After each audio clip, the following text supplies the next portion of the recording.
Entercom Chattanooga does not in any way endorse or take responsibility for any claims made during this broadcast. WLND Signal Mountain Chattanooga. This is a production of Whitfield Media Group. Broadcasting from the EPB Fiber Optic Studio, this is Marketing Mix Radio on 98.1 The Lake, where we are all about business.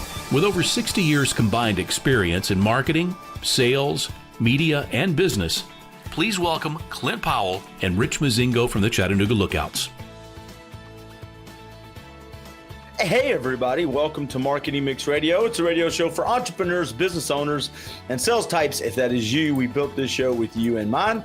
I'm your host, Clint Powell, along with my co-host, the main man at your Chattanooga Lookouts, the very president of that organization himself, Rich Mozingo. Very president. That's what you said. The very president. I like that. I like the very president. I think I said the president of that very organization. I don't know. Here's the good thing. I'm recording this on video to put it out a little early to tease the show. It's a solid tease so far. No, it's good, man. This is a really good start already. For the tens of thousands of people that listen to the show every Sunday morning at 8:00 on 98.1 The Lake. They've wondered, man, behind the scenes, how do they make that magic happen? Mm-hmm. Welcome to the kitchen. This is how the dinner's made.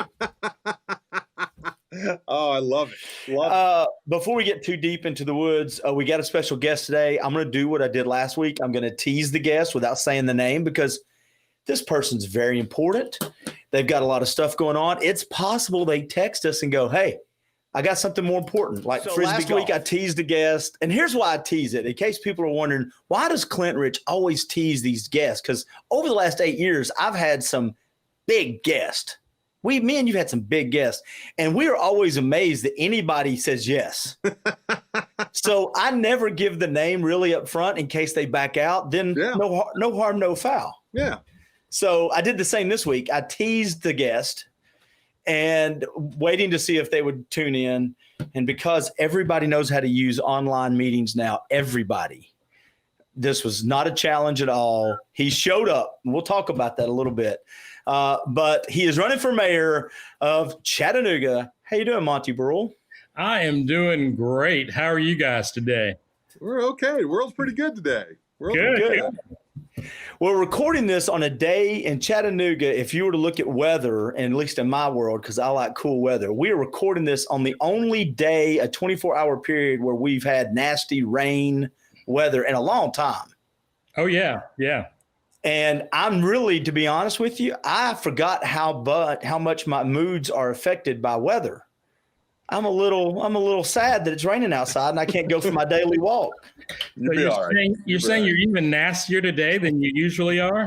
Yeah. Well, let's have some transparency. The first time and the only times I've ever met Monty, he was on a different radio show with, I think you called him Ne'er-do-wells. Ne'er-do-well. Yeah, Ne'er-do-well. Prior Bacon and Henry Glasscock. And I think in that same show, wasn't Tiffany Robinson part of that one, or was she not there? She wasn't there for that one. Okay. Well, that was good. That was probably best. But so that's how I met you. And then I found out that, of course, you're running for mayor. And Rich, do you want to ask the same question you asked Tim Kelly? I think we got to. Monty, what in the world are you thinking? I mean, why would you jump into politics in a time like this? Thank goodness for you're doing it. But what's your motivation behind doing something like this right now? Well, we're going to define this time that we're living in as, pre-COVID and after COVID. Mm-hmm. And pre-COVID, we talked about there being two Chattanoogas, the haves and the have-nots. And so I got into this race because I grew up in Chattanooga. I grew up in Alton Park and East Chattanooga. And I really want to bring the city together. Now, post-COVID, I don't know what that landscape is going to look like, right?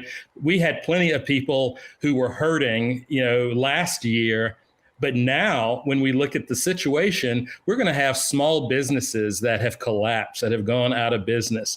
Those that survive are just going to barely be breathing.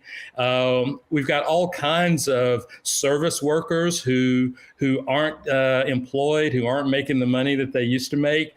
So if there ever was a time for leadership, we are looking at it right now. And I hear people talk about going back to normal when things get back to normal. Oh, things aren't going back to normal. We're going to something new. There's going to be a new normal, and we're going to have to be creative and innovative and figure out that new normal. And basically, that's why I want to be the next mayor. I think I'm that guy. Well, and it makes me sad. Of course, this show is about business, and I've been a small business owner. When you drive by a building or a building or a business is shutting down, that is not just, quote, a business owner. That's a business owner's family. That's a business owner's employees and their families. That's the businesses next to them. They don't want to see their neighbors starting to go out of business. Those other businesses don't. So it's very sad. But I like to think the new normal, there's also opportunities there if we have the right leadership. There's opportunities, and I think it challenges our attitude. And just to be honest, my new normal, my definition of normal's changed. I really just want the cool weather and be able to go to football games again and hug my kids. I don't really care what the rest looks like anymore. I've kind of changed the definition of what normal is. Exactly. Monty, as the mayor in Chattanooga, I mean, those are great thoughts and great directions you're going. Those are difficult processes, even from a much more macro level, but you bring it down to the city level. What kind of things can you look for? What kind of things can you look to do to help people out on a level like that? Well, I think one of the things that we're going to be facing is that we are learning how important it is to have a local economy. I think we're going to go from thinking global, how can I source my product in China, to how can I get it down the street? So I think the local economy is going to be a lot more important. Where we put the jobs. So, for example, we're always creating jobs out at Enterprise South, which is a good thing, but that's halfway to Ottawa, right? Mm-hmm. And if you live in the inner city and if you don't have a car, that's a 2-hour bus ride for you, one way. So one of the things I'm going to do is I'm going to make CARTA free to ride for all people all the time. And I'm going to reroute the system so it actually goes places where you want it to go. I talk to people all the time who say, well, I'm trying to save the environment. I would love to use public transit. It just doesn't go anywhere I want it to go. So we need to fix that. So if you're somebody and you ride the bus one round trip a day and we make that free for you, that's putting just over $1,000 in your pocket every year. Wow. That's real money. That's real money. That's money that you can use for better food, better housing. You can just go down the street to the grocery store and spend it in your community. That's a good thing. The other thing I want to say about jobs is that the citizens of Chattanooga and Hamilton County have spent tens of millions of dollars, if not more, subsidizing and providing incentives to companies out at Enterprise South. But 35% of the people who work out there don't come from Hamilton County. So we're subsidizing people from Bradley County, Meigs County, even North Georgia. So one thing I want to do is a better job of negotiating on behalf of the workers of Chattanooga. If we provide an incentive to a company, I think the least they can do is express a preference for hiring Chattanoogans, and at the very least, hiring people in Hamilton County. We don't need 35% of all the jobs that we create being filled by people who don't pay taxes in Hamilton County and who don't live in Hamilton County. If you don't live in the city proper, if you don't, and even if you get it down deeper into the inner city, I work with YCAP, the YMCA YCAP program. Mm-hmm. Yeah. And one of the things that I talk with Andy Smith almost on a weekly basis, and Joe Smith, because Joe is with Prison Prevention Ministries now, but is the internet accessibility to these families who we send kids home to get online, and They can't get online. Now, I know EPB has stepped up quite a bit, I think, but that's still one of those things that I'm out here living my life. I never really thought about it till I started reading in the news. Well, the reason that's important, obviously we're learning that people can be educated over the internet. We've got kids who are taking classes on the internet, but we live in a world where you can find a job in California, or you can find a job based, in another country, and you never have to leave your living room. You can find that job, you can perform the task associated with that job. So if you don't have internet access, you really aren't competing in the entire job market. You're not doing the best for your family that you possibly can do. So I think it's vital that we have every household that's tied to the internet. Because especially if we're going to ask the students to go home and learn. Yeah, exactly. Yeah. Exactly. I mean, I talk to parents all the time who say, hey, I want my kids to be well educated, but I had no idea I was going to be homeschooling them, right? Yeah.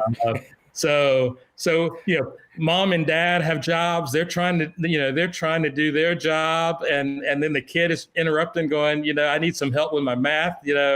It's a different time right now, and the internet is a vital part of that, and we need it. And thankfully, we have the best internet platform on the planet right here in Chattanooga. Imagine if we were living somewhere else and we didn't have the platform that we have. Listen, I grew up in a world of World Book Encyclopedia and big, giant, thick dictionaries.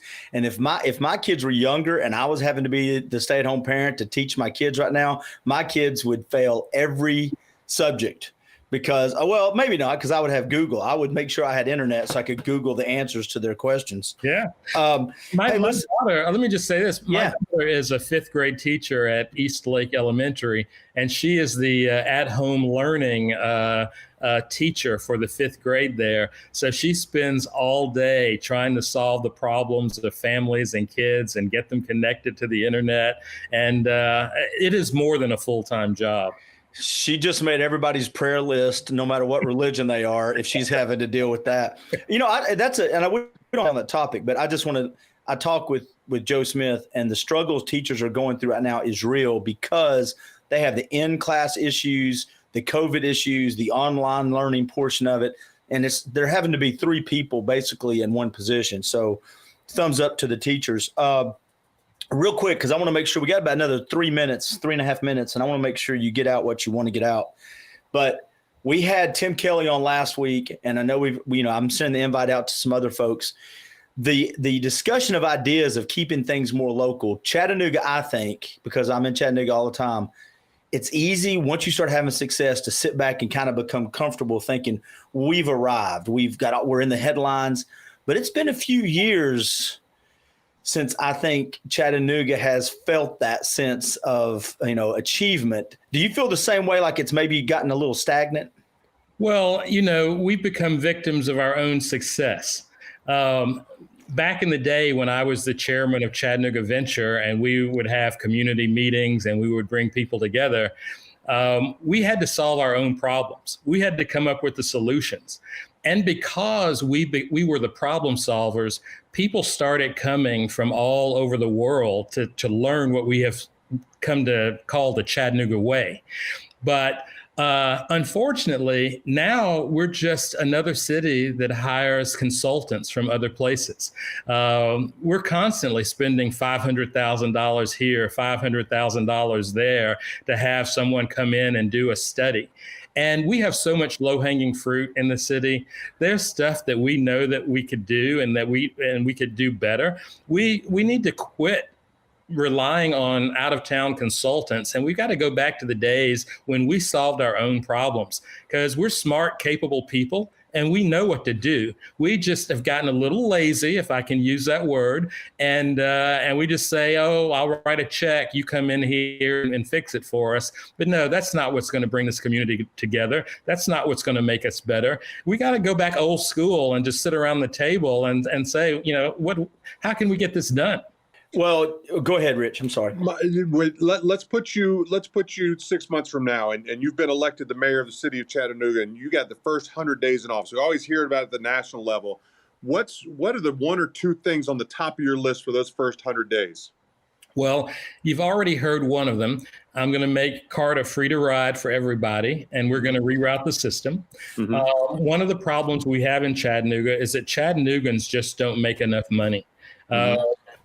We've got to make more money. And the city of Chattanooga has 3,000 employees, and 40% of them qualify for some kind of public assistance.